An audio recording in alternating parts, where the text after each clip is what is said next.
Do you know what was one of the most favorite facial products of the last century?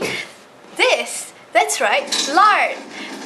When you read all these old recipes in these old housekeeping books, one of the primary ingredients in facial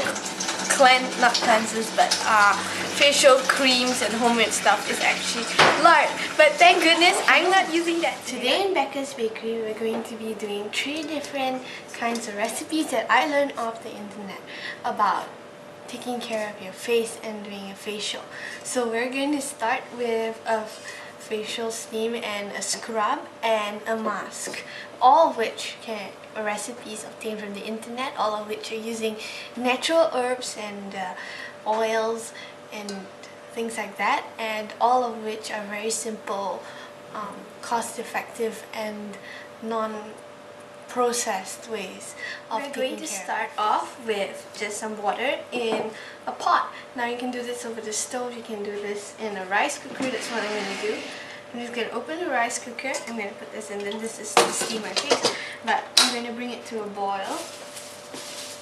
And then I've got some fresh herbs from the garden, lemongrass, which also makes a really good tea. Of course, I'm not sure you want to drink this after you're steaming your face with the water, but lemongrass, just, I don't know, a couple of snips of that.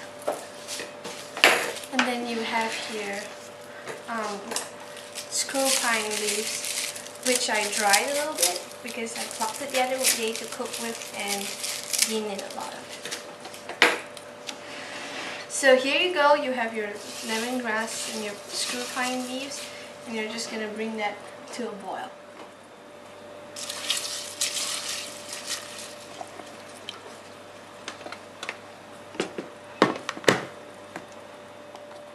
Now, while our herbs are coming to the boil, I'm going to prepare a simple facial scrub. You can learn this from the Bark Herb Store video. I posted a link to it, and here you go. Just gonna need a little bit of lemon zest.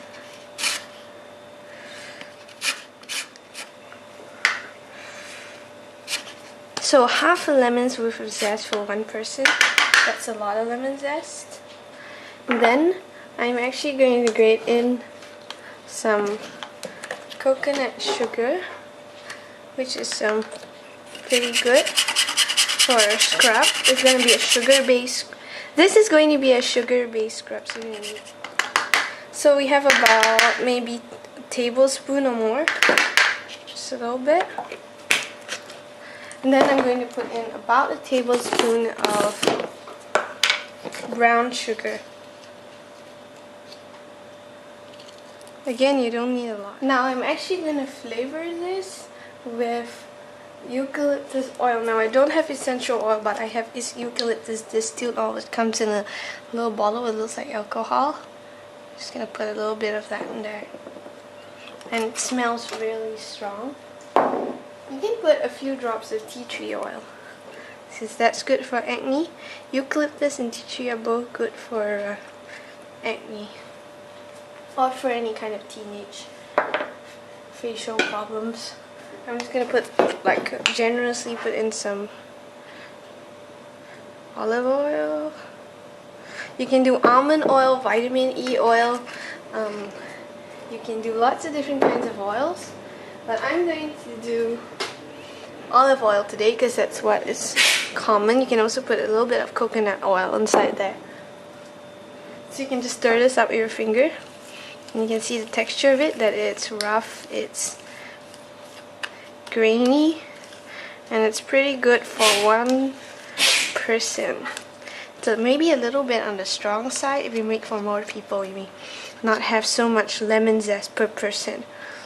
And that looks really good. Brown sugar, coconut sugar, lemon zest, and olive oil, plus some eucalyptus and tea tree oil. Now we are going to prepare a bentonite clay mask, and I just had my bentonite clay arrive just this morning, and it looks really good. It's not a very big package, but it's sure going to be enough, and you're only going to need a very little bit. Here we go, I've got it. I've got 1 spoonful, and you just want to scrape that clean, and that's all you're going to need for one person's face. Okay. And then I'm going to mix in, I'm going to mix in some water. I've got the water and I got the bentonite clay, and I'm just going to mix it together. Now the herbs are starting to steam and they smell really, really wonderful. It's pretty hot. I'm going to turn it to keep warm because, I don't want it overheating. I don't want to, put my face over a pot of boiling water because I'm going to scald my face. I just want it pretty hot and enough to have some steam, just not too hot. Now that everything's prepared, the steam, the clay, and the scrub, I'm going to start with the scrub. Just going to get a finger and wash my face with this stuff. Some of it on my finger, on my hand, and oh, it smells of eucalyptus, really, really nice, not overwhelming, and oh, the coconut is getting a little bit good. Now I'm going to continue rubbing as I rinse it off. I can see again.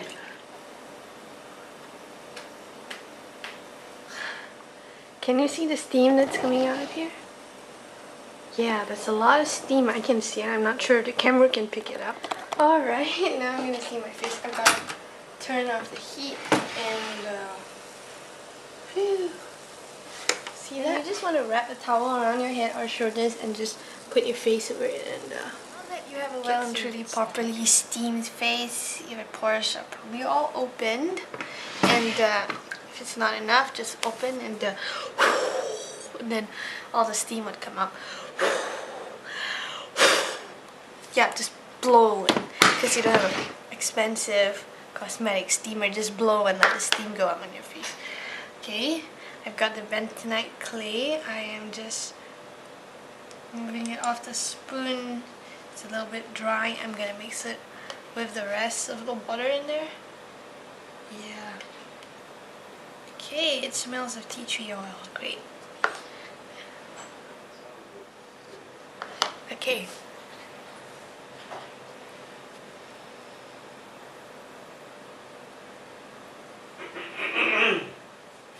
So it's really strange because the clay is applied, but it looks a lot like the color on my face. So I can't tell except by feeling it whether the clay is properly applied, because I'm one of those few people with face the color of clay.